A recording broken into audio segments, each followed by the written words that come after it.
चलो, now unit number 3, chapter number 5, accounting for business combination and consolidation. Accounting for business combination and consolidation. હવે તમે લોકો semester 3ની અંદર બી આ ચેપ્ટર ભણીને આવ્યા. હોલ્ડિંગ કંપની તમે ભણ્યા હશો. હોલ્ડિંગ કંપનીનો મિનિંગ શું હતો કે if any company has hold more than 51% share, okay, means majority share purchased by any company, then the purchaser company is known as a holding company and another company is known as a subsidiary company. બરાબર. એનો મતલબ શું થાય કે જેને પણ 51% કરતાં વધારે શેર મેજોરિટી શેર પરચેસ કરી લીધા હોય જે બી કંપનીએ, તો એને શું કહેવાય? હોલ્ડિંગ કંપની કહેવાય. એનો ઓપોઝિટ કંપની કહેવાય કઈ કહેવાય? સબસિડિયરી કંપની કહેવાય. બરાબર છે. આપણે અહીંયા આગળ આ કોન્સેપ્ટથી જ જવાનું. હવે આ સમ આપેલો હોય બરાબર, તો તમારે એમ થાય કે કેવી રીતે ક્વેશ્ચનનો આન્સર આપીશું. તો અહીંયા આગળ ટોટલ 3 સ્ટેપ્સની અંદર આપણો આન્સર આવશે. એમાં ફર્સ્ટ સ્ટેપની અંદર તમારે ચેક કરવાનું આવશે, ત્યાં આગળ આવશે translated balance sheet. First step કયું યાદ રાખવાનું? Translated balance sheet. બરાબર. એટલે તમને જે બી બેલેન્સ શીટ આપેલું હોય એને ટ્રાન્સલેટ કરવું પડશે. બરાબર છે. ટ્રાન્સલેટ કરવાનો મતલબ શું થાય કે તમને જે બી બેલેન્સ આપેલું હશે બરાબર, એ ફોરેન કરન્સીમાં હશે. એ ફોરેન કરન્સીનું શેમાં કન્વર્ટ કરવાનું? પાછું ઇન્ડિયન કરન્સીમાં ટ્રાન્સફર કરવાનું. બરાબર. અને રિવ્યુ આપેલું હોય એટલે તમારે શું ધ્યાનમાં રાખવાનું કે એના માટે દરેક માટે એક્સચેન્જ રેટ આપેલા હશે. કયા રેટ આપેલા હશે? Exchange rate. તો એ એક્સચેન્જ રેટની જોડે મલ્ટીપ્લાય કરીને આ બધું કામકાજ થશે. બરાબર. એટલે પહેલું સ્ટેપ આપણે યાદ રાખવાનું ટ્રાન્સલેટેડ બેલેન્સ શીટ. બરાબર છે. સેકન્ડ સ્ટેપ આવશે બેઝિક 7 કેલ્ક્યુલેશન. Basic 7 calculations. બરાબર. જે તમે હોલ્ડિંગ કંપનીમાં કરતા હતા એ જ કેલ્ક્યુલેશન અહીંયા આગળ. એટલે હોલ્ડિંગ કંપની તમે ભૂલ્યા હશો તો આ ચેપ્ટરમાં લોચો પડશે. એટલે એ તમને અપ ટુ ડેટ યાદ હોવું જોઈએ પાછું. બરાબર. અને થર્ડ બનાવવાનું આવશે consolidated balance sheet. Consolidated balance sheet. તો કેટલા સ્ટેપમાં આન્સર મળશે? તો 3 સ્ટેપ્સમાં પહેલું આવશે ટ્રાન્સલેટેડ બેલેન્સ શીટ. બરાબર. પછી આવશે બેઝિક 7 કેલ્ક્યુલેશન અને લાસ્ટમાં આવશે કોન્સોલિડેટેડ બેલેન્સ શીટ. બરાબર છે. તો ચાલો હવે 1 બાય 1 ચેક કરતા જઈએ. તો એમાં રૂલ્સ તમને એમ થશે કે ચલો ટ્રાન્સલેટેડ બેલેન્સ શીટ અમે કરી તો લઈશું, બટ એના રૂલ્સ કયા કયા હશે? તો ટ્રાન્સલેટેડ બેલેન્સ શીટના રૂલ્સ જોવા જાઓ તો એમાં rules for exchange rate for translated balance sheet. તેમાં ફર્સ્ટ આપણે શું લખીએ? જો આપણો બેલેન્સ શીટ હોય બરાબર છે, આપણે નવા ફોર્મનું બેલેન્સ શીટ આવશે. આ બધા ઓલ્ડ ફોર્મ્સ આપેલા છે. બરાબર છે. હાજો. તો અહીંયા આગળ પહેલું જ શું છે? ઇક્વિટી શેર કેપિટલ કે નહીં? તો ઇક્વિટી શેર કેપિટલ હોય અને લોંગ ટર્મ લાયબિલિટી હોય, નોન કરંટ લાયબિલિટીઝ જે પણ આપેલી હોય કે નહીં. બરાબર છે. તો ઇક્વિટી શેર કેપિટલ અને લોંગ ટર્મ લાયબિલિટીઝ અથવા નોન કરંટ લાયબિલિટીઝ હોય ને, તો એના માટે યાદ રાખવાનું શેર પરચેસ ડેટેડ યાદ રાખવાનું. શું યાદ રાખવાનું? Share purchase dated. એટલે જે ડે આપણે પરચેસ કરેલા હોય એ ડેનો ઇન્ડેક્સ કેટલો છે એ તમારે યાદ રાખવાનો. બરાબર છે. તો ઇક્વિટી શેર કેપિટલ અને સેકન્ડ કયું યાદ રાખવાનું? નોન કરંટ લાયબિલિટી કે લોંગ ટર્મ લાયબિલિટી જે બી આપેલી હોય એના માટે કયો યાદ રાખવાનો? Share purchase dated. Second point, કોઈ બી રિઝર્વ આપેલું હોય, રિઝર્વ અને P&L એકાઉન્ટ આપેલા હોય. બરાબર છે. તો કોઈ બી રિઝર્વ હોય અને P&L એકાઉન્ટ હોય ને તેના માટે 2 ભાગલા પડી જશે. એમાં જે આપણે બિફોર શેર પરચેસ ડેટેડ હોય ને એટલે up to share purchase date કહેવાય. બરાબર છે. એટલે માની લો કે તમે એટલું ધ્યાનમાં રાખો કે જનરલ રિઝર્વ અને P&L એકાઉન્ટ હોય બરાબર, એ તમે શેર પરચેસ કર્યા એ ડેટ સુધીનું તમારે ચેક કરવાનું. તો એની પહેલાંનું જે બી હોય ને બરાબર, એના માટે શેર પરચેસ ડેટેડ ઇન્ડેક્સ લગાવવાનો. અને આફ્ટર શેર પરચેસ ડેટેડ એટલે શેર પરચેસ કરી દીધી એના પછીના જે બી જનરલ રિઝર્વ કે P&L આપેલું હોય ને એના માટે કયો લગાવવાનો? એવરેજ લગાવવાનો. બરાબર છે. એટલે શેર પરચેસ કરે ત્યાં સુધીની હોય તો શેર પરચેસ ડેટેડ અને એના પછીનો હોય તો એવરેજ લગાવવાનું. બરાબર છે. કરંટ લાયબિલિટી આપેલું હોય તેના માટે ક્લોઝિંગ. કરંટ લાયબિલિટી માટે કયો આવશે? ક્લોઝિંગ. એટલે આપણો આટલો પાર્ટ પતી ગયો. બરાબર છે. તો ઇક્વિટી એન્ડ લાયબિલિટીઝ આપેલી હોય અથવા તો લોંગ ટર્મ લાયબિલિટીઝ આપેલી હોય તેના માટે કયો લગાવવાનો? તો શેર પરચેસ ડેટેડ. પછી કોઈ બી રિઝર્વ અને P&L આપેલું હોય તો એના માટે શું યાદ રાખવાનું કે રિઝર્વ અને P&L જો શેર પરચેસ કરે ત્યાં સુધીનું હોય તો એના માટે કયો લગાવવાનો? Share purchase dated. અને પરચેસ કર્યા પછીનો હોય તો એના માટે એવરેજ લગાવવાનું. પછી આવે કરંટ લાયબિલિટી. તો કરંટ લાયબિલિટી માટે તો ક્લોઝિંગ આવશે. Same as it is. હવે આવ્યો કોનો? અસેટ્સ. એમાં નોન કરંટ અસેટ્સ આવે. બરાબર. તો નોન કરંટ અસેટ્સ હોય અને લોંગ ટર્મના જે બી ઇન્વેસ્ટમેન્ટ આપેલા હોય. બરાબર. નોન કરંટ અસેટ્સ અને લોંગ ટર્મનું ઇન્વેસ્ટમેન્ટ હોય તો એના માટે અહીંયા આગળ બી સેમ લગાવવાનો શેર પરચેસ ડેટેડ. કયો લગાવવાનો? શેર પરચેસ ડેટેડ, બરાબર છે. અને એના પછી શું આવે? Current assets. તો કરંટ અસેટ્સ માટે કયો લગાવવાનો હોય? ક્લોઝિંગ, બરાબર છે. આટલું યાદ રાખવાનું. હવે માની લો કે આ એક્સચેન્જ રેટ પતી ગયા, બરાબર. હવે તમે એક્સચેન્જ રેટ માટે ટ્રાન્સલેટેડ જે બેલેન્સ શીટ બનાવો, બરાબર છે, એની અંદર ચેક કરવાનું કઈ જે કન્વર્ઝન કરી દીધું, બરાબર છે, એના પછી જે પણ આપણો ડિફરન્સ આવતો હોય ફોરેન કરન્સીનો, તો માની લો કે ડિફરન્સ કમ્સ એટ લાયબિલિટી સાઇડે. જો લાયબિલિટી સાઇડે ડિફરન્સ આવતો હોય ને, બરાબર, તો એને શું કહેવાય? તો એને કહેવાય પ્રોફિટ ઓન એક્સચેન્જ રેટ કહેવાય. શું કહેવાય? પ્રોફિટ ઓન એક્સચેન્જ રેટ, બરાબર. ને જો ડિફરન્સ હોય અસેટ સાઇડે આવતો હોય તો એને શું કહેવાનું? Lose on exchange rate. એને શું કહેવાય? લોઝ ઓન એક્સચેન્જ રેટ, બરાબર છે. હવે જે આ પ્રોફિટ ઓન એક્સચેન્જ રેટ અને લોઝ ઓન એક્સચેન્જ રેટ જે બી જવાબ આવે ને એને પ્લસ અથવા માઇનસ કરવાનો, પણ શેમાંથી કરવાનો? તો જે આપણે રેવન્યુ પ્રોફિટ ગણીશું.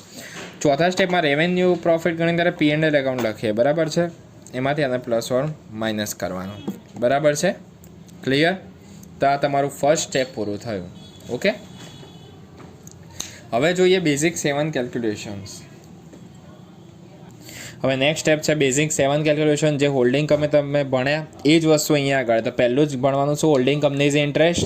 સેકન્ડ ભણવાનું માઇનોરિટી ઇન્ટરેસ્ટ, બરાબર. થર્ડની અંદર યાદ શું રાખવાનું? Capital profit. કેપિટલ પ્રોફિટ એ કયો પ્રોફિટ હોય તમને જણાવી દઉં. તો કેપિટલ પ્રોફિટ એ તમારા શેર પરચેસ કર્યા ને ત્યાં સુધીનો હોય અથવા તો એના કરતાં પહેલાંનો હોય. અને રેવન્યુ પ્રોફિટ એટલે પછીનો પ્રોફિટ કહેવાય, બરાબર, શેર પરચેસ કર્યા પછીનો. તો general reserve and P&L same as it is. રેવન્યુમાં અહીંયા આગળ શું લખવાનું? જનરલ રિઝર્વ એન્ડ P&L, બરાબર. પછી 5th નંબરની જે કેલ્ક્યુલેશન આવશે એ આવશે ગુડવિલ ઓર કેપિટલ રિઝર્વ. તો ગુડવિલ ઓર કેપિટલ રિઝર્વમાં શું લખવાનું? પહેલું face value of share purchase by holding company, એની અંદર પ્લસ શું કરવાનું? Capital profit of holding company plus કરી દેવાનો અને પ્લસ કરવાનું proportionate dividend of holding company, બરાબર છે. હવે આ ત્રણનો જે ટોટલ આવશે એને કહેવાય ઇન્ટ્રિન્સિક વેલ્યુ કહેવાય, બરાબર છે. આ ઇન્ટ્રિન્સિક વેલ્યુની કમ્પેરિઝન કરવાની કોની સાથે? પરચેસ પ્રાઇસ સાથે. જો પરચેસ પ્રાઇસ વધારે હોય તો એના ગુડવિલ કહેવાય, પરચેસ પ્રાઇસ ઓછી હોય તો એના શું કહેવાય? Capital reserve. આટલું જ મગજમાં સેટ રાખો. પરચેસ પ્રાઇસ વધારે હોય, if purchase price is more than the intrinsic value then it is a goodwill, and if the purchase price is less than the intrinsic value then it is capital reserve. Okay, next step is minority interest. તો minority interest means face value of minority share plus capital profit of minority plus revenue profit of minority. આ ત્રણનું total કરી દેવાનું, બરાબર છે. અને revenue profit of holding company તો આ બંને ટોટલ કરી દેવાનું, બરાબર છે. તો અહીંયા આગળ ટોટલ નહીં કરવાનું. જનરલ રિઝર્વ P&L જે આ રેવન્યુ પ્રોફિટ એના પ્રપોર્શન મૂકી દેવાનું, બરાબર. Revenue profit of holding company એટલે આનો જે બી ટોટલ આવેલું હોય આનો જવાબ એનો મલ્ટીપ્લાય હોલ્ડિંગ કંપનીના ઇન્ટરેસ્ટ જોડે કરી દઈએ એટલે આપણને આ સ્ટેપમાં લઈ જશે, બરાબર છે. લાસ્ટ બનાવવાનું આવશે કોન્સોલિડેટેડ બેલેન્સ શીટ, બરાબર છે.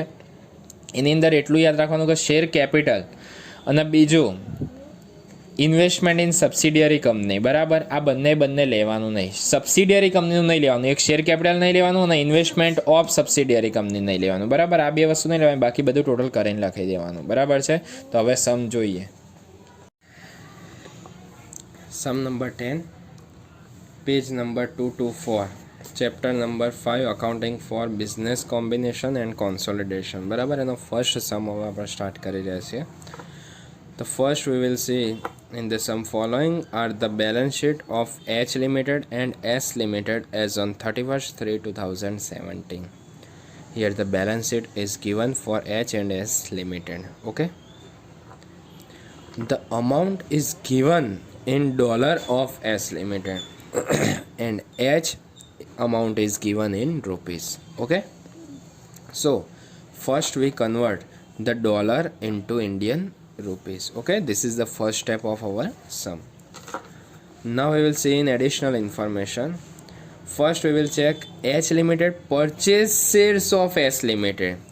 Okay, here H Limited is purchaser.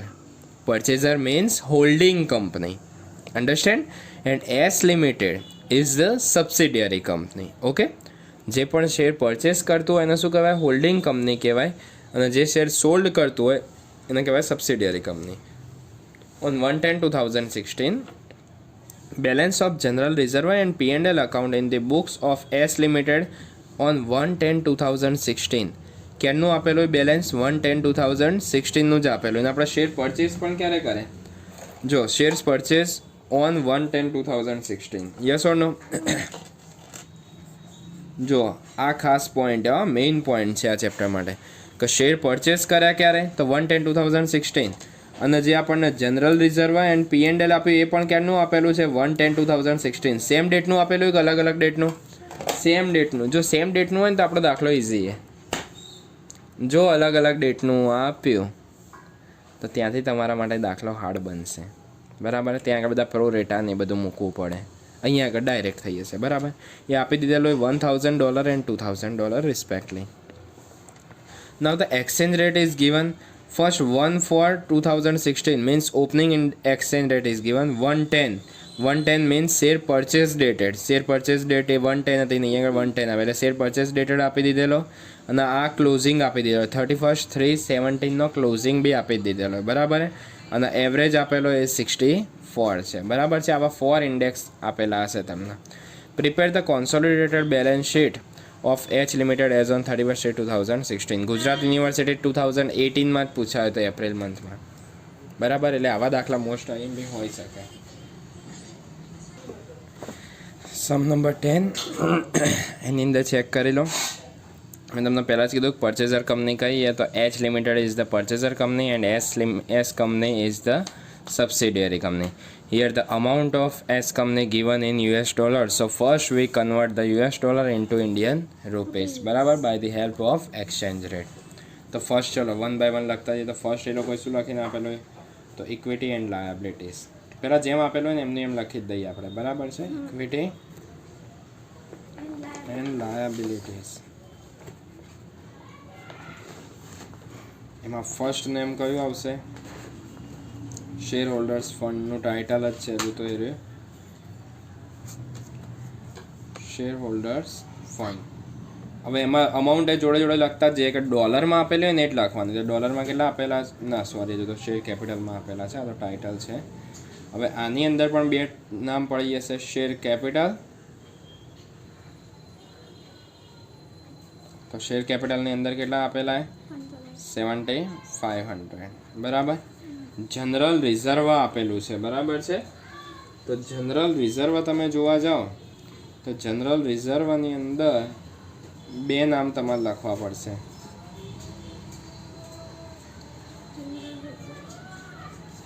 એમાં પહેલું લખવાનું up to share purchase dated. Share purchase date કઈ હતી આપણી? તો આવી રહી 1/10/2016.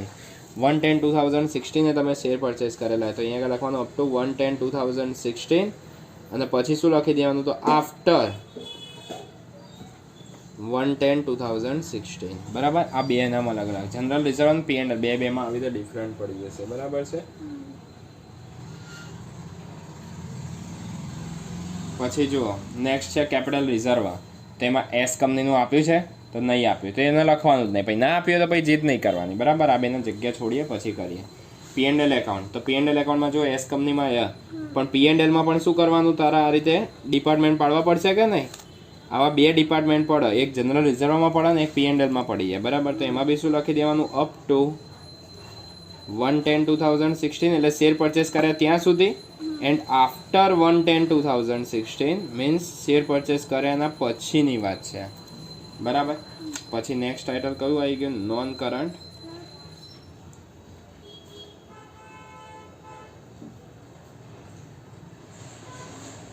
Non current liabilities. એમાં આપેલું છે લોંગ ટર્મ બોરોઈંગ.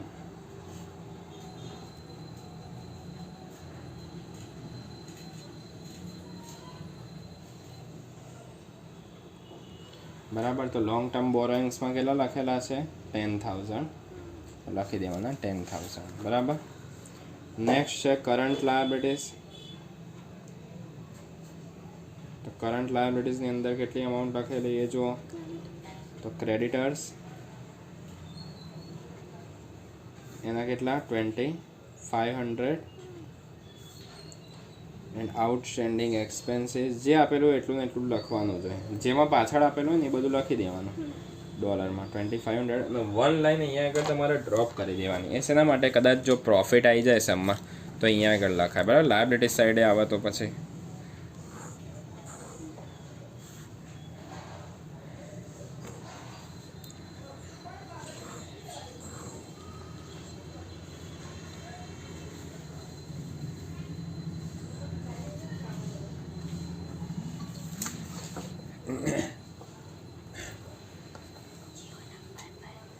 ચલો હવે છે ટોટલ. હવે લખીશું નેક્સ્ટ સાઈડનું. તો એમાં પહેલું જ શું છે, પહેલાં અસેટ્સનું ટાઇટલ મારવાનું. અસેટ્સમાં ચેક કરવા જઈએ તો પહેલું ટાઇટલ આવ્યું નોન કરંટ અસેટ્સ.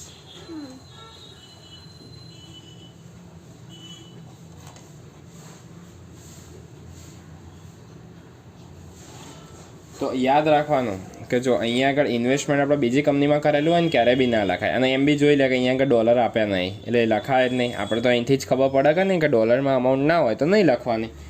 નેક્સ્ટ કઈ છે તો ફિક્સ્ડ અસેટ્સ.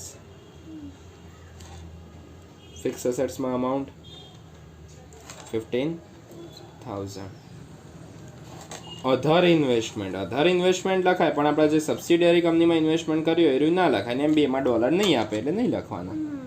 તો 7,500. પછી નેક્સ્ટ ટાઇટલ કયું આપેલું છે એ લોકોએ કરંટ અસેટ્સ. તો એમાં કયું લખવાનું સ્ટોક. સ્ટોકમાં છે 4,000. ડેટર્સ 1,000 and bank 2,500. બરાબર છે. બસ આટલે આપણું આનું કામ પૂરું બુકનું. એક લાઈન ડ્રોપ કર્યા પછી જ આપણે લખવાનું. બરાબર છે. રીઝન શું કે કદાચ જો લોસ આવે તો ડેબિટ સાઈડે લખવું પડે એટલે.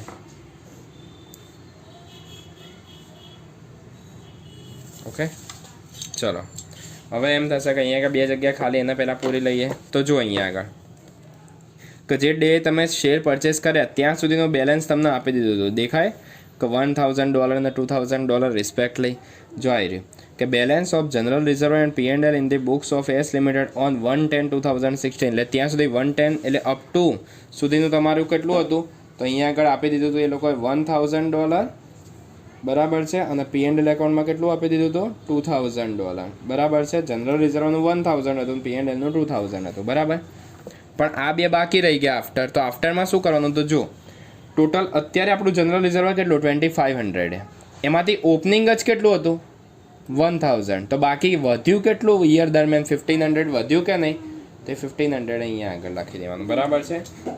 ક્યાંથી આવ્યું હું અહીંયા આગળ બ્રેકેટમાં લખી દઉં કે 2,500 એ આપણી જોડે લાસ્ટમાં હતું અને ઓપનિંગ આપણે કર્યું ત્યાં સુધી બિફોરમાં હતું $1,000 તો વધ્યું 1,500. બરાબર છે. એઝ ઇટ ઇઝ P&L કેટલું હતું લાસ્ટમાં 5,000 થઈ ગયું. અને આપણે જ્યારે શેર પરચેસ કરે એ ડેટનું કેટલું હતું તો 2,000 હતું. તો રિમેનિંગ કેટલું રહ્યું કહેવાય 3,000. એ 3,000 મળી ગયું. બરાબર છે. અત્યારે તમારે એક કામ કરી લેવાનું, આનો ટોટલ કરીને ચેક કરી લેવાનું બંને સાઈડનું. ટોટલ ચેક કરી લો. ચલો તો 7,500 plus 1,000 plus 1,500 plus 2,000 plus 3,000 plus 10,000 plus 2,500 plus 2,500.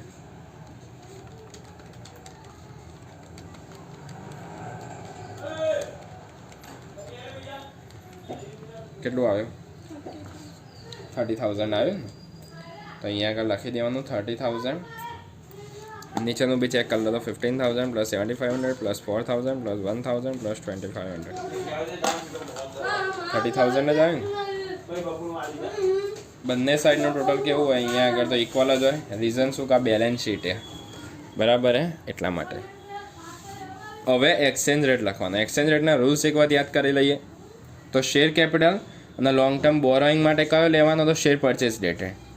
પછી આમાં જ્યાં તમે અપ ટુ લખેલું હોય ને એના માટે શેર પરચેસ ડેટેડ જ લેવાય. પણ આફ્ટર જ્યાં લખેલું હોય ને તો આફ્ટર એટલે આ વર્ષ દરમિયાનનો નફો કહેવાય. બરાબર. યરલી નફો કહેવાય. તો એના માટે કયો લેવાનો હોય તો એવરેજ લેવાય. વર્ષમાં જે આપણે કામ કરીએ ને તો એના માટે હંમેશા એવરેજ આવે. બરાબર છે. કરંટ લાયબિલિટી માટે ક્લોઝિંગ. એઝ ઇટ ઇઝ આ નોન કરંટ અસેટ્સના ટાઇટલમાં જે બી આપેલું હોય ને એ બધા માટે કયો લેવાનો શેર પરચેસ ડેટેડ. અને કરંટ માટે કયો લેવાનો તો ક્લોઝિંગ લઈ લેવાનો. બરાબર છે. તો ચલો હવે આપણે exchange rate 1 by 1 put down કરતા જઈએ. તો શેર કેપિટલ માટે શેર પરચેસ ડેટેડ. તો શેર પરચેસ ડેટેડ કેટલો છે 110 તો 63 છે. બરાબર. તો 63 પહેલાં લખી દઈએ. તો જો આમાં અપ ટુમાં પણ 63 જ આવશે કે નહીં. આમાં બી અપ ટુમાં 63 આવશે. પછી લોંગ ટર્મ બોરોઈંગમાં પણ 63 આવશે. આ બધા શેર પરચેસ ડેટેડવાળા હતા. બરાબર. આમાં નોન કરંટ અસેટ્સમાં શેર પરચેસ ડેટેડ આવે તો એમાં બી 63 અને 63 લખી દીધા. બસ હવે કોઈમાં શેર પરચેસ ડેટેડ નહીં આવે. બરાબર છે. પછી અહીંયા આગળ જે આફ્ટર હોય એટલે વર્ષ દરમિયાન જો વર્ક કરતા હોય તેમાં એવરેજ, તો એવરેજ કેટલો હોય તો 64, તો અહીંયા આગળ લખી દઈએ 64, અહીંયા આગળ લખી દઈએ 64, બસ બીજા કશામાં એવરેજ આવવાનું નથી. કરંટ અસેટ્સ અને કરંટ લાયબિલિટી માટે કયો લેવાનો તો ક્લોઝિંગ લેવાનો, તો ક્લોઝિંગ કેટલો છે તો 66 છે બરાબર. તો કરંટ લાયબિલિટીઝ માટે 66, 66, કરંટ અસેટ્સ માટે 66, 66 અને 66 ભરાઈ ગયું કોલમ બધા. હવે તો શું કરવાનું હોય, ખાલી આનો મલ્ટીપ્લાય આની જોડે કરી કાઢો એક્સચેન્જ રેટ જોડે, એટલે તમારો આન્સર મળતો જશે. તો 7500 ઇન્ટુ 63 કેટલો 4,72,500, પછી 63,000,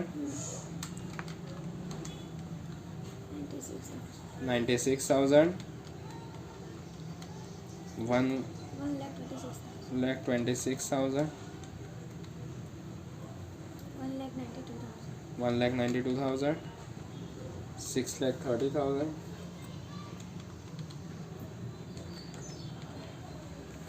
66 into 2,500, 1,65,000. નીચેનામાં બી જ આવશે ને 1,65,000. હવે નેક્સ્ટમાં જતા જાઓ 63 into 15,000, 9,45,000, 4,72,500. 2,64,000, 66,000, 1,65,000. હવે તમારે શું કરવાનું ખબર છે, આ બંનેનું ટોટલ કરી જોવાનું, બંનેનું ટોટલ કરવાનું, એકનું નહીં.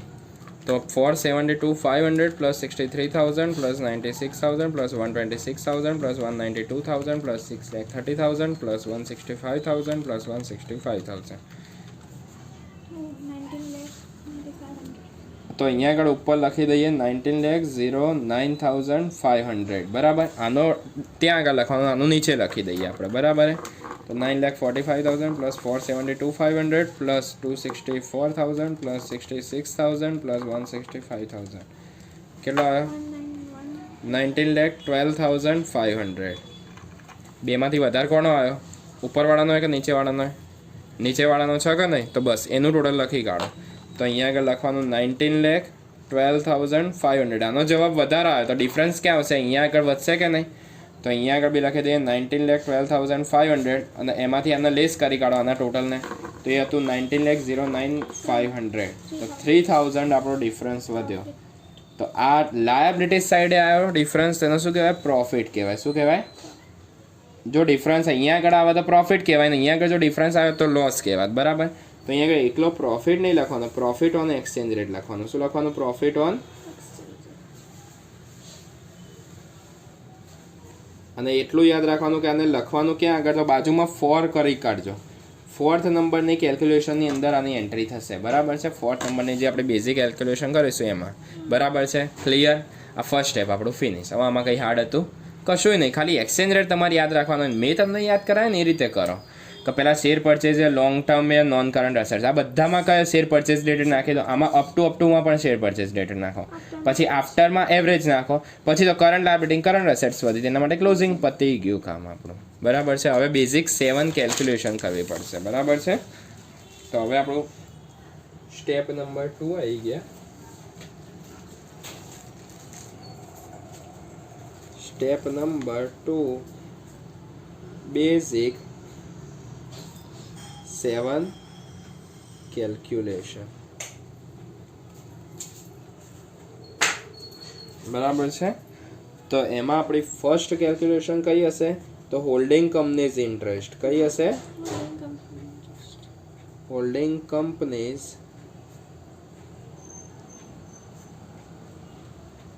ઇન્ટરેસ્ટ બરાબર છે. તો હવે આપણે જોવાનું કે સબસિડિયરી કંપનીના ટોટલ શેર્સ છે કેટલા. તો સબસિડિયરી કંપનીના જો આ રહ્યા ટોટલ શેર બરાબર 7,500 હતા કે નહીં, અને એમાંથી એક તો 10 રૂપીસનો તો એક શેર હતો, તો 7,500 ડિવાઈડ બાય 10 કરી એટલે 750 થઈ જશે કે નહીં? 750 થાય કે નહીં? આ તો એની ટોટલ રૂપીઝની વેલ્યુ આપેલી બરાબર. આપણે નંબર ઓફ શેર લખવાના હોય બરાબર છે. તો તો 7500 ડિવાઈડ બાય 10 કરી દઈએ એટલે આપણે 750 એની જોડે શેર્સ હતા, બરાબર. એમાંથી આપણી કંપનીએ પરચેસ કેટલા કર્યા? તો જો ઇન્વેસ્ટમેન્ટ ઇન એસ લિમિટેડ કેટલું પરચેસ કર્યું? 600 શેર પરચેસ કર્યા, બરાબર છે. અને યાદ હોય તો આપણે જ્યારે આ ભણાવતા ને ત્યારે મેં કીધું હતું કે આની મલ્ટીપ્લાયમાં 100 તો મૂકી જ દેવાના, ટકા શોધવાના છે એટલે. તો 600 × 100 ડિવાઈડ બાય 750 તો 80% આન્સર આવશે. આવ્યો કે નહીં? 80%. આ શું કહેવાય? Holding companies interest. આ પહેલી કેલ્ક્યુલેશન પૂરી થઈ ગઈ. સેકન્ડ આવશે માઇનોરિટી ઇન્ટરેસ્ટ. હવે જો ટોટલ શેર 750 તો હતા, એમાંથી હોલ્ડિંગ કંપનીના શેર કેટલા? 600. તો વધ્યા કેટલા? 150 વધ્યા કે નહીં? તો અહીંયા હવે કેટલા ટકા કેટલા વધશે? સિમ્પલ થિંકિંગ યાર, 20% જ વધશે કે નહીં? ઓકે, કર્યા વગર ખબર પડી જાય. હવેથી રેગ્યુલર કેલ્ક્યુલેશન આ બે તો રમકડા કહેવાય. હવે આવી બધી બરાબર છે.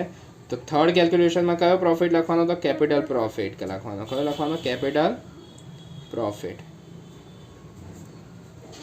બરાબર છે. હવે કેપિટલ પ્રોફિટની અંદર બે નામ લખવા પડે. એક કયું આવશે? જનરલ રિઝર્વ આવશે. એક કયું આવશે? General reserve. અને સેકન્ડ નેમ કયું આવશે? તો P&L એકાઉન્ટ આવશે. કયું આવશે? P&L અકાઉન્ટ, બરાબર છે. પહેલું લખવાનું જનરલ રિઝર્વ લખવાનું અને બીજું લખવાનું એ P&L એકાઉન્ટ લખવાનું, બરાબર છે. હવે યાદ હોય તો મેં તને પહેલાં જ કીધું કે આમાં કયું લખાય? કે up to share purchase dated લખાય. કયું લખાય? Up to share purchase dated, બરાબર છે. તો હવે હું તને આની એક ઇઝી મેથડ બતાવું તમને લોકોને કે અહીંયા કે up to share purchase dated આવે કે નહીં? તમે આગળ લખીને આવ્યા. જનરલ રિઝર્વમાં up to share purchase date કેટલું હોય ટોટલ રૂપીઝમાં? બસ પેલી વખતે ને આપણે પહેલા સમની અંદર કેલ્ક્યુલેશન કરવી પડતી હતી. આમાં એ જરૂર ના પડે કારણ કે આમાં ઓલરેડી આપણે કરીને આવ્યા. અને P&Lમાં અહીંયા આગળ અપ ટુ કેટલા? 126,000. બસ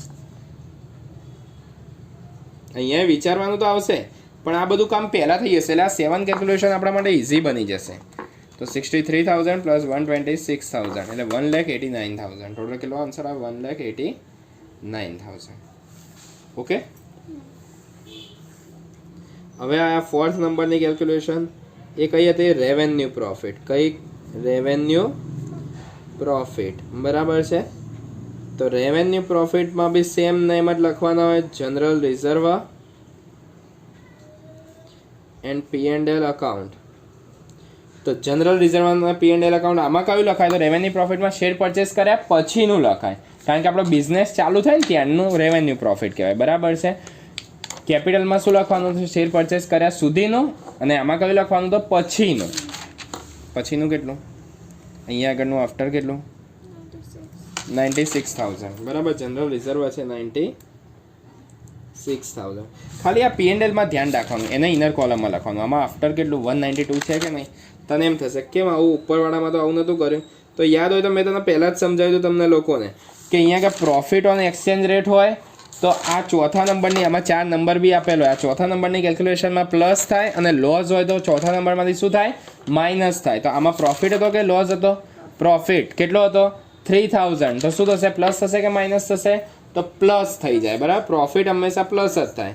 તો પ્લસ 3,000 એટલે આપણો ટોટલ આન્સર કેટલો થઈ જશે? 1,95,000, બરાબર છે. 1,95,000 ટોટલ કરી કાઢો તો 1,95,000 પ્લસ 96,000 એટલે આન્સર આવશે 2,91,000. 2,91,000, બરાબર છે. હવે ફિફ્થ નંબરની આવશે ગુડવિલ ઓર શું આવશે? ગુડવિલ ઓર કેપિટલ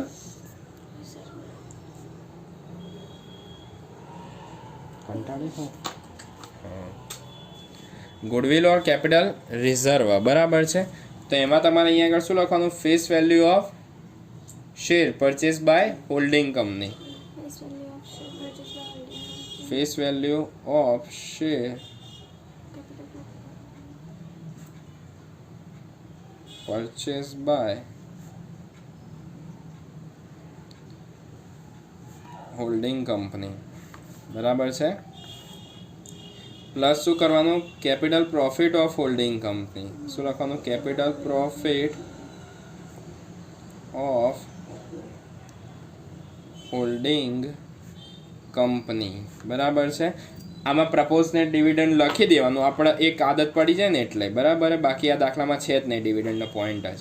કારણ કે આપણે આખા સમમાં ક્યાંય બી ડિવિડન્ડ વાંચ્યું તો નો, પણ લખી દઈએ પ્રપોઝ નેટ ડિવિડન્ડ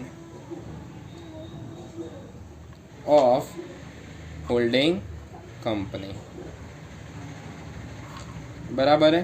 હવે આનું ટોટલ કરવાનું, જો ટોટલનો જવાબ આવે એને શું કહેવાય? ઇન્ટ્રિન્સિક વેલ્યુ કહેવાય. કઈ વેલ્યુ કહેવાય? ઇન્ટ્રિન્સિક વેલ્યુ. ઇન્ટ્રિન્સિક વેલ્યુની કમ્પેરિઝન કોની સાથે કરવાની હોય? તો પરચેસ પ્રાઇસ સાથે કરવાની હોય. બરાબર છે. અને પરચેસ પ્રાઇસ જો વધારે હોય તો ગુડવિલ કહેવાય, ઓછી હોય તો કેપિટલ રિઝર્વ કહેવાય. એટલે એ છેલ્લે લખીશું. બરાબર. તો ચલો હવે લખતા જઈએ આપણે. તો face value of share purchase by holding company. બરાબર. હવે હોલ્ડિંગ કંપનીએ કેટલા શેર પરચેસ કરેલા છે એ તમારે લખવાનું છે. બરાબર છે. તો ટોટલ જો એમને શેર કેટલા પરચેસ કર્યા? આ નવી બેલેન્સ શીટમાં હતા એટલા જ પરચેસ કર્યા ને એસ લિમિટેડના. જો 7500 કર્યા હતા તો અહીંયા આગળથી આટલો જવાબ આવી ગયો હતો. તેનો આન્સર કેટલો હતો? 4,72,500. કેટલો હતો? 4,72,500 મલ્ટીપ્લાય વિથ હોલ્ડિંગ કંપનીના પર્સન્ટેજ કેટલા હતા? તો 80%. બરાબર. તો મલ્ટીપ્લાય વિથ 80% કરી કાઢો. કેટલો જવાબ આવે છે? 4,72,500 મલ્ટીપ્લાય વિથ 80%. કેટલો આવ્યો? 3,78,000. બરાબર. હવે capital profit of holding company. હવે ટોટલ કેપિટલ પ્રોફિટ 1,89,000 જ છે, પણ મલ્ટીપ્લાય કેટલા સાથે કરી દેવાનો? હોલ્ડિંગ કંપનીના જોવા હોય તો 80%. હોલ્ડિંગ કંપનીનો ઇન્ટરેસ્ટ 80% છે, તો ઇન્ટરેસ્ટનો રેટ કરી કાઢો. તો 189,000 ઇન્ટુ 80% કરો એટલે કેટલો આવશે? 1,51,200. 1,51,200. પ્રપોઝ નેટ તો છે જ નહીં એટલે એમાં ડેશ થઈ જશે. પ્લસ કરી કાઢો 378,000. તમારો ટોટલ આન્સર થશે 5,29,200. બરાબર. અને પરચેસ પ્રાઇસ ક્યાં આગળ આપેલી હોય તો પરચેસ પ્રાઇસ જોવાનું કે અંદર જો આ ઇન્વેસ્ટમેન્ટ કરેલું રહે એમાં આપેલી જ હશે. તો ઇન્વેસ્ટમેન્ટ 600 શેર પરચેસ કરે એની કેટલી આપી હતી પરચેસ પ્રાઇસ? 5 lakhs આપેલી હતી. બરાબર. હવે પરચેસ પ્રાઇસ જો એ ઓછી છે કે વધારે છે? આનાથી ઓછી. તો પરચેસ પ્રાઇસ ઓછી હોય તો શું કહેવાય એને? કેપિટલ રિઝર્વ કહેવાય. શું કહેવાય? Capital reserve. બરાબર છે. કેટલું થશે? તો 29,200. આમાંથી એનાલિસ કરી દઈએ એટલે જવાબ મળી જશે 29,200. બરાબર છે. તો આપણો નેક્સ્ટ જવાબ મળી ગયો. હવે 6th નંબરની કેલ્ક્યુલેશન શું થશે? તો માઇનોરિટી ઇન્ટરેસ્ટ.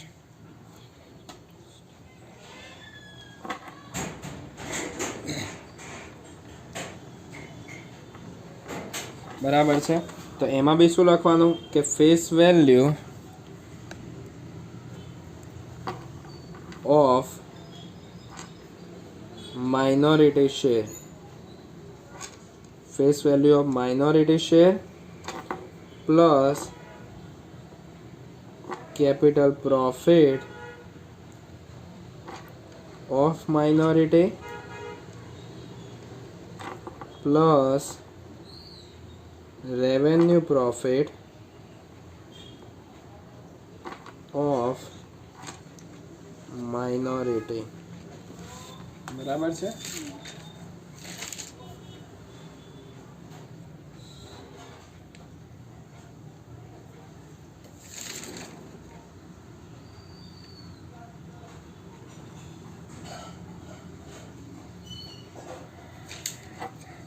ચાલો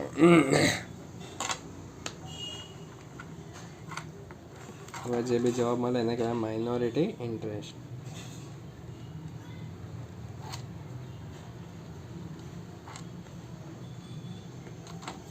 તો 1 by 1 લખતા જઈએ.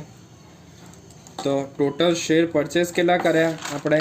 તો 4,72,500 ના કર્યા કે નહીં? એમાંથી માઇનોરિટીનો ઇન્ટરેસ્ટ કેટલું છે? તો કરી કાઢો 4,72,500 ઇન્ટુ 20%.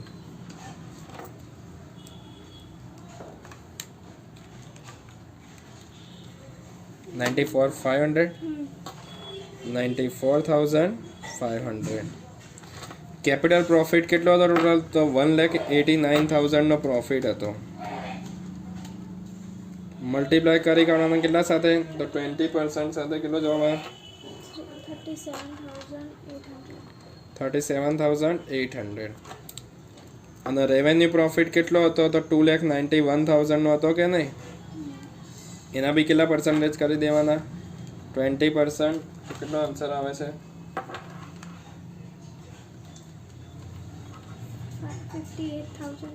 58,200. તો ટોટલ કરી કાઢ હવે આનું 37,800 પ્લસ 58,200 કેટલો આવશે આન્સર? 1,90,500.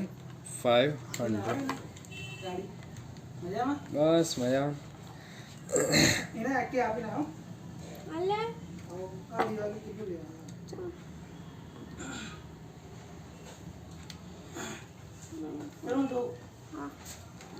7th નંબરની કેલ્ક્યુલેશન. તો 7th નંબરની કેલ્ક્યુલેશનમાં શું લખવાનું? આવી ગયું ને આટલું? 7th નંબરની કેલ્ક્યુલેશન શું લખવાનું? તો revenue profit, share in revenue profit by holding company, બરાબર. અને એટલું ના લખો તો revenue profit of holding company, revenue profit of holding company.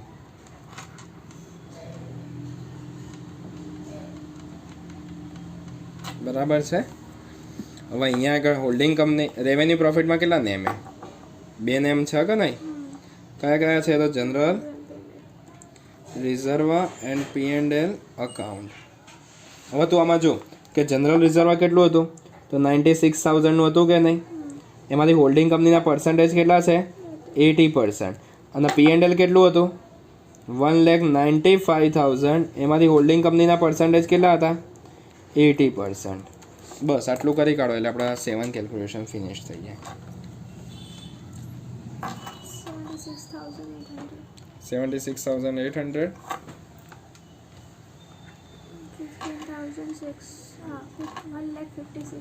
1,56,000. બરાબર. એટલે આપણી આ 7 કેલ્ક્યુલેશન ફિનિશ થઈ ગઈ. Okay, clear? ચલો, consolidated balance sheet of H&S limited means mix balance sheet બનાવવાની. બરાબર છે. Particulars note number rupees and rupees. બરાબર છે. હવે ફર્સ્ટ આપણે બેલેન્સ શીટ જે બનાવતા હોઈએ એને કઈ રીતે બનાવવાની? કે જેમ આમાં આપેલી હતી એની જ કોપી જ કરવાની. બરાબર. તો ચલો, પહેલું જ શું લખેલું છે? આપણા આ દાખલો હતો. પહેલું જ શું લખેલું છે? Equity and liabilities. બરાબર છે. એમાં પહેલું જ ટાઇટલ શું હતું? Share holders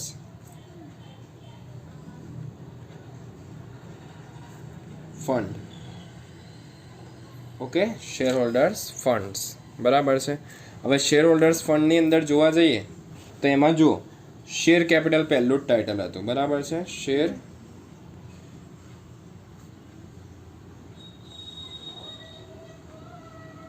capital. Share capital એટલું યાદ રાખવાનું, મગજમાં ફિક્સ સેટ કરી લેવાનું કે ઓનલી ફોર જે પરચેઝર કંપની હોય એટલે હોલ્ડિંગ કંપની હોય એની જ લેવાની. બરાબર છે. એમાં આપણે બુકમાંથી કશું બીજું આની નહીં લેવાની, 7500 વાળાની ના લેવાય. બરાબર. ઓનલી ફોર કોની લેવાની? હોલ્ડિંગ કંપનીની. તો એ આપણને H લિમિટેડ છે તો H લિમિટેડની કેટલી આપેલી છે? 20 lakhs. બરાબર છે. તો અહીંયા આગળ લખી દેવાના 20 lakhs. બરાબર છે. અહીંયા હું લખી દઉં.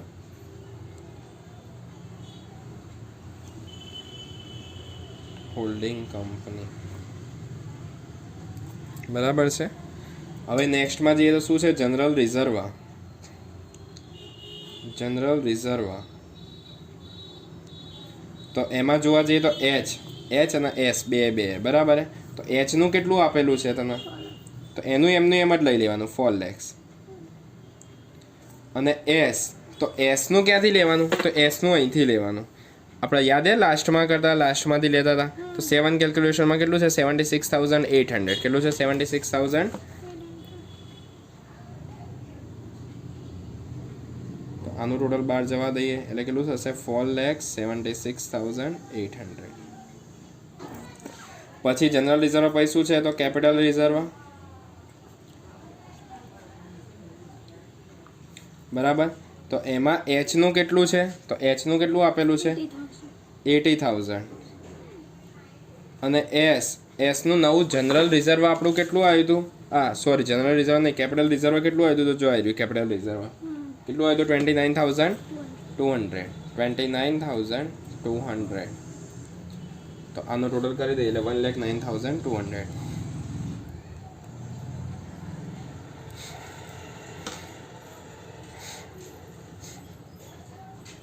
પછી છે P&L એકાઉન્ટ. તો P&L એકાઉન્ટની અંદર જોવા જઈએ તો એચ નું કેટલું છે, તો એચ નું P&L એકાઉન્ટ કેટલું આપેલું છે, તો 2,40,000. તો અહીંયા આગળ લખીએ 2,40,000. એન્ડ એસ નું કેટલું છે, તો એસ નું P&L બી આ છેલ્લેથી જ લેવાનું, કારણ કે આ બધાનું તો જોવાનું જ નહીં, છેલ્લી ત્રણ જ કેલ્ક્યુલેશન જોવાની. તો લાસ્ટમાં P&L કેટલું હતું, 1,56,000. તો ટોટલ કરી કાઢવાનું.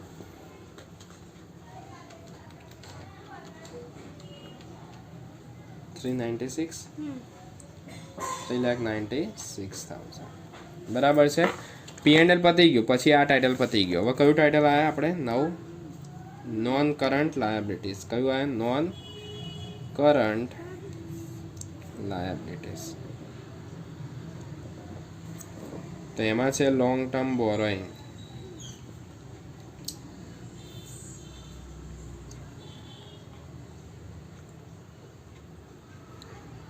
બરાબર. તેમાં લોંગ ટર્મ બોરોઈંગની અંદર તમે જોવા જાઓ તો એચનું કેટલું આપેલું છે, તો 4 lakhs. એન્ડ એસ, તો એસનું અહીંથી જોવાનું. જો આ લોંગ ટર્મ બોરોઈંગમાં આપણે આ બધું કરેલું જ હતું, બરાબર. તો એ કેટલું હતું, 6,30,000. કેટલું આવ્યું, 6,00,000. તો 10,30,000. બરાબર. આમાં એક જ નામ હે ને એટલે હું ડાયરેક્ટ આને બહાર જ લખું. ખોટું ડબલ વખત કરું,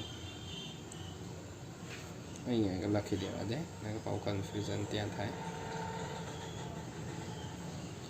એટલે એનું ટાઇટલ પતી ગયું. આ એક ટાઇટલનું ટોટલ અહીંયા આગળ, બીજા ટાઇટલનું ટોટલ અહીંયા આગળ થશે. હવે ત્રીજું ટાઇટલ આવ્યા એ છે કરંટ લાયબિલિટીઝ. કેટલું આવ્યું ટોટલ, પાક્કો 20 lakhs plus 476,800 29,82,000. પહેલા ટાઇટલનું રિઝલ્ટ આવ્યું 29,82,000. બીજા ટાઇટલનું રિઝલ્ટ આવી ગયું આટલું. હવે કરંટ લાયબિલિટીમાં જોવા જઈએ તો કરંટ લાયબિલિટીમાં ક્રેડિટર્સ અને આઉટસ્ટેન્ડિંગ એક્સપેન્સીસ આપેલા છે, બરાબર. તો ક્રેડિટર્સ એમાં એચના કેટલા, 2,40,000. અને એસના ક્યાંથી જોવાના હોય, તો આગળની બેલેન્સ શીટમાંથી.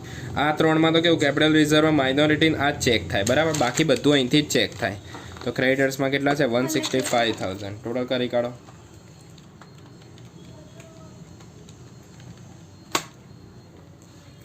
કેટલું હોય, 4,05,000. બરાબર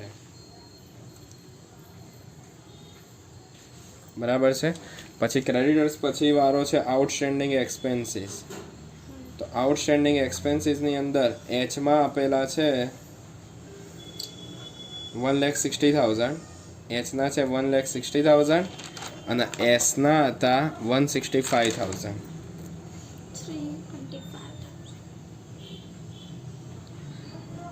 325,000. બરાબર છે. અને હવેનો નેક્સ્ટ એક નામ લખવું પડે, બરાબર. અહીંયા કરંટ લાયબિલિટીમાં એ તો માઇનોરિટી ઇન્ટરેસ્ટ. કયું આવે, માઇનોરિટી ઇન્ટરેસ્ટ. આપી દે ને, માઇનોરિટી ઇન્ટરેસ્ટ અહીંથી કોપી કરીને લખી દેવાનું 1,90,500. એટલું યાદ રાખવાનું, માઇન્ડમાં કન્ફ્યુઝન થાય કે અહીંથી કઈ અમાઉન્ટ જશે. તો એક આ અમાઉન્ટ જાય બેલેન્સ શીટમાં, એક આ અમાઉન્ટ જાય અને એક આ બે અમાઉન્ટ જાય. 4 જ અમાઉન્ટ અહીંથી અહીંયા આગળ જાય, બાકી બધી અમાઉન્ટ આ બાદથી જ લેવાની હોય, બરાબર. એટલે આટલે આપણું આ કામ પૂરું. આ 3નું ટોટલ કરી કાઢતો.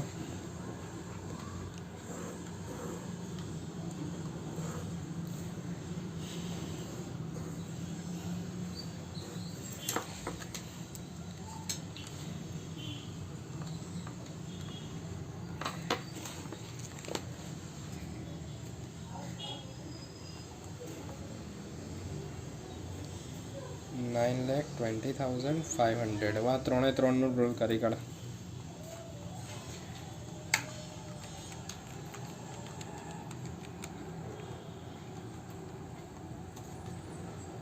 $49,32,500.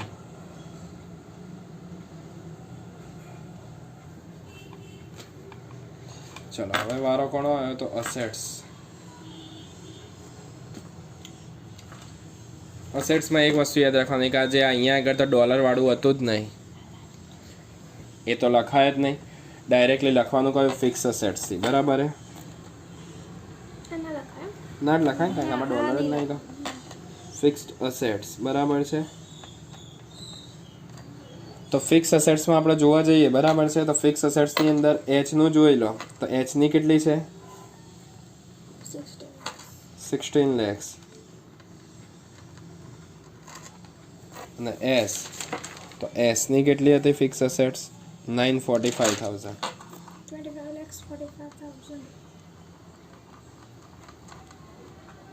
25 lakhs 45,000. 25,45,000. પછી છે અધર ઇન્વેસ્ટમેન્ટ. તો અધર ઇન્વેસ્ટમેન્ટની અંદર ચેક કરવા જઈએ તો એચ એન્ડ એસ. એચના અધર ઇન્વેસ્ટમેન્ટ તો 7,80,000 અને બીજા એસના પ્લસ કરી કાઢો 472,500.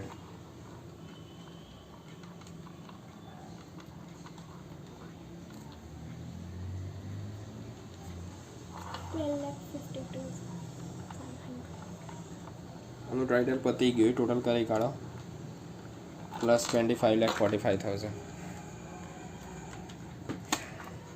37,97,500. પછીનું નેક્સ્ટ ટાઇટલ આવશે current assets.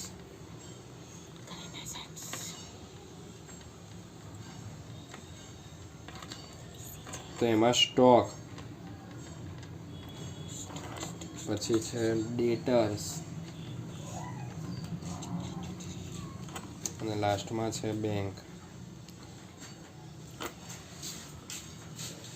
2 minute.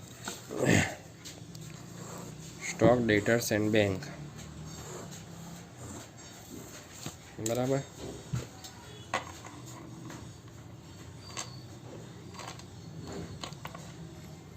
H S અહીંયા આગળ બંનેનું ભેગું કરી દઈશું. હવે એચનો સ્ટોક છે એ છે 1,60,000. અત્યારે ટોટલ ના કરીશ, હું અહીંથી ડાયરેક્ટ લખી રહ્યો. અહીંયા આગળ એચમાં છે 3 lakhs, અહીંયા આગળ 1,80,000. એસના છે 264,000. ડેટર્સની અંદર એસના છે 66,000.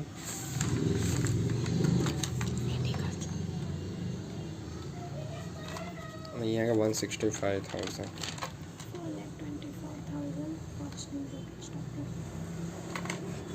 કેટલા? 4,24,000. 3,66,000.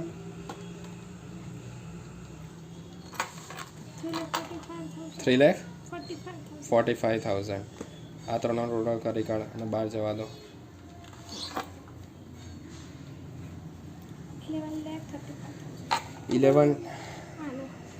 11,35,000 પ્લસ 37,97,500. 49,32,500.